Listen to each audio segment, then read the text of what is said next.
প্রয়োজন নেই, এখন বুঝে গেছে এখন। এবং আমি নিশ্চিত যে আগামী দিন যে নোটার সাথে কমিউনিস্টরা এখন যুদ্ধ করছে, নোটার সাথে, নোটার থেকেও কম ভোট পাচ্ছে ওরা, এখনো বলছে যে না আমরা চলে আসবো আগামী দিন। এবং যাদের রক্তে আজকে এত এত লোক খুন হয়েছে যে পার্টি, তারা কি হাত মিলিয়েছে এখানে কমিউনিস্টদের সাথে? ভাবা যায় কোনোদিন? কি জবাব দেবে ওই সব ব্যক্তিদের? আমার মনে আছে সাউথে একবার গিয়েছিলাম, একটা লিস্ট আমাকে দিল, অবিভক্ত সাউথে প্রায় 69 জনের একটা লিস্ট, কতজনকে খুন ওরা করেছে সমস্ত জায়গায়, সারা ত্রিপুরার মধ্যে বিভিন্ন জায়গায়।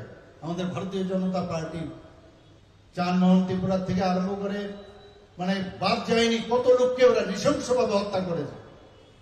কিন্তু সাদা কুর্তা পরে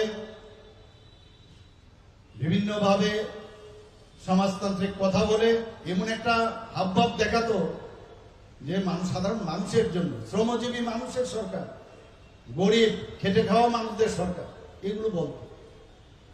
এবং যারা মালিক শ্রমিক তাদের মধ্যে একটা বিভেদ সৃষ্টি করেছে।